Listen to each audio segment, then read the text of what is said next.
Praise the lord. ఈరోజు దేవుని వాగ్దానము, నా ఉపదేశమును అంగీకరించువాడు సురక్షితముగా నివసించును, వాడు కీడు వచ్చునన్న భయము లేక నెమ్మదిగా నుండును. సామెతల గ్రంథము 1వ అధ్యాయము 33వ వచనము. సహోదరి సహోదరులారా, ఈ వాక్యం మనకు లభించే నిజమైన భద్రత మరియు మనశ్శాంతి గురించి వివరిస్తుంది. ఈ లోకంలో మనం ఎన్నో భయాల మధ్య జీవిస్తూ ఉంటాం. ఆరోగ్యం పట్ల భయం, ఆర్థిక పరిస్థితుల పట్ల భయం, లేదా భవిష్యత్తు పట్ల భయం. అయితే దేవుని ఉపదేశాన్ని స్వీకరించే వ్యక్తికి ఎటువంటి అద్భుతమైన స్థితి లభిస్తుందో ఇక్కడ స్పష్టమవుతుంది. ఈ వాక్యాన్ని లోతుగా అర్థం చేసుకోవడానికి దీన్ని 2 ప్రధాన భాగాలుగా చూడవచ్చు. మొదటిగా, నా ఉపదేశమును అంగీకరించువాడు సురక్షితముగా నివసించును అని అన్నాడు. ఇక్కడ దేవుని ఉపదేశము అంటే ఆయన వాక్యం. ఆయన మాటను అంగీకరించి దాని ప్రకారం నడుచుకునే వ్యక్తి చుట్టూ దేవుడు ఒక అదృశ్యమైన కోటను నిర్మిస్తాడు. లోకంలో ప్రమాదాలు ఉన్నా, పరిస్థితులు తారుమారైనా దేవుని మాట వినేవాడు సురక్షితంగా ఉంటాడు. మనుషులు ఏర్పాటు చేసుకునే రక్షణ ఎప్పుడైనా విఫలం కావచ్చు, కానీ దేవుడు ఇచ్చే రక్షణ శాశ్వతమైనది. ఆయన మన ఇంటికి, మన ప్రయాణాలకు, మన పిల్లలకు కాపలాగా ఉంటాడు. దేవుని మాటకు లోబడడం అంటే ఒక బలమైన పునాది మీద ఇల్లు కట్టుకోవడం వంటిది. వాన కురిసినా, తుఫాను వచ్చినా ఆ ఇల్లు కూలిపోదు. అలాగే వాక్యం మీద ఆధారపడిన మన జీవితం ఏ కష్టానికైనా తలవంచదు. ఉదాహరణకు, దేవుడు నోవాహుకు ఓడను నిర్మించమని చెప్పినప్పుడు చుట్టూ ఉన్న పరిస్థితులు దానికి విరుద్ధంగా ఉన్నాయి. అప్పటి వరకు వర్షమే పడలేదు, కానీ నోవహు లోకపు మాటలను కాకుండా దేవుని ఉపదేశాన్ని నమ్మి ఓడను కట్టాడు. జలప్రలయం వచ్చినప్పుడు లోకమంతా అతలాకుతలమైన దేవుని మాట విన్న నోవహు కుటుంబం మాత్రం సురక్షితమైన కోటలో ఉన్నట్లు కాపాడబడింది. అలాగే బబులోనులో దానియేలుకు పరిస్థితులు పూర్తిగా వ్యతిరేకంగా మారాయి. చనిపోతాడని తెలిసిన దానియేలు దేవుని వాక్యానికి, ప్రార్థనకు ప్రాధాన్యత ఇచ్చాడు. మనుషులు ఇచ్చే రక్షణ అతన్ని కాపాడలేకపోయింది, కానీ దేవుని మాటకు లోబడినందుకు సింహాల బోనులో కూడా దేవుడు ఒక అదృశ్యమైన కోటను నిర్మించి దానియేలును సురక్షితంగా ఉంచాడు. ప్రియులారా, లోకంలో మనం ఆశ్రయించే ధనం, అధికారం లేదా మనుషుల అండదండలు ఎండమావి వంటివి. అవి అవసరానికి చేజారిపోవచ్చు, కానీ దేవుని వాక్యం అనే పునాదిపై కట్టబడిన జీవితం కదలక నిత్యము నిలిచి ఉండు సియోను కొండవలే ఉంటుంది.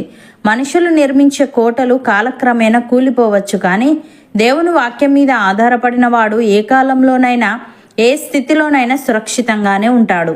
ఆయన వాక్యమే మనకు ఆశ్రయదుర్గం. రెండవదిగా, వాడు కీడు వచ్చునన్న భయము లేక నెమ్మదిగా నుండును అని అన్నాడు.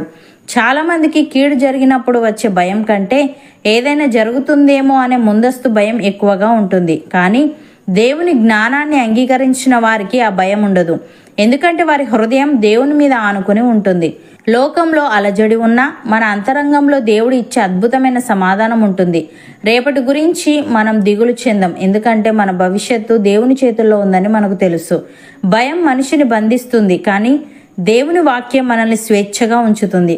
ఉదాహరణకు, సిరియా రాజు సైన్యం ఎలీషాను పట్టుకోవడానికి ఇజ్రాయేలు పట్టణాన్ని చుట్టుముట్టింది. ఎలీషా సేవకుడు అది చూసి భయంతో వణికిపోయాడు, కానీ ఎలీషా మాత్రం ఏమాత్రం భయపడకుండా దేవుని పక్షమున ఉన్నవారు వారి పక్షమున ఉన్నవారి కంటేను అధికులు అని ప్రశాంతంగా చెప్పాడు. కంటికి కనిపించే కీడు కంటే దేవుడు ఇచ్చే రక్షణ పెద్దదని నమ్మినప్పుడు ఏదైనా జరుగుతుందేమో అన్న ముందస్తు భయం పోతుంది. భయం అనేది సాతాను ఆయుధం, కానీ నెమ్మది అనేది దేవుడు ఇచ్చే వరం. కీడు వస్తుందని ఊహించుకొని భయపడడం కంటే కీడును ఎదుర్కొనే శక్తిని దేవుడు ఇస్తాడని నమ్మడం గొప్ప విషయం.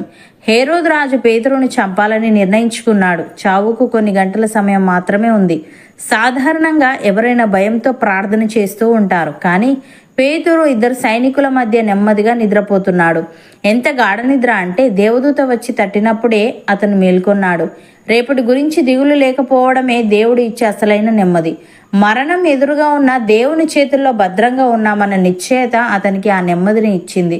ప్రియులారా, ఈరోజు మీరు ఏదైనా కీడు జరుగుతుందేమో అని భయపడుతున్నారా? మీ కుటుంబ భద్రత గురించి ఆందోళన చెందుతున్నారా? అయితే దేవుని ఉపదేశానికి చోటు ఇవ్వండి.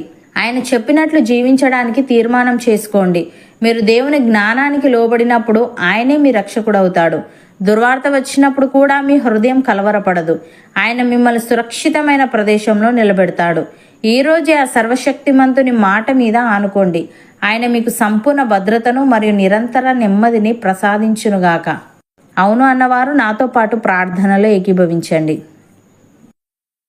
పరిశుద్ధుడా, ప్రేమగల తండ్రి, నీ ఉపదేశమును అంగీకరించువాడు సురక్షితముగా నివసించునని, వాడు కీడు వచ్చునన్న భయము లేక నెమ్మదిగా నుండునని, మనుషులు ఏర్పాటు చేసుకునే రక్షణ ఎప్పుడైనా విఫలం కావచ్చు, కానీ నీవిచ్చే రక్షణ శాశ్వతమైనదని సెలవిచ్చావు. తండ్రి, నీకు స్తుతులు.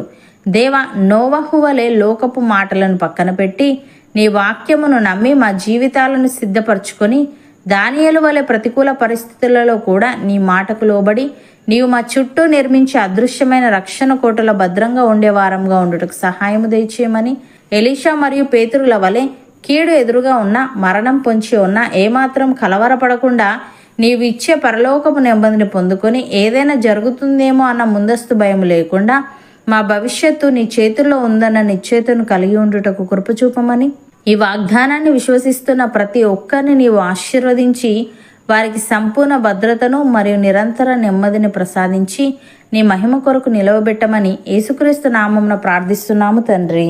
ఆమెన్.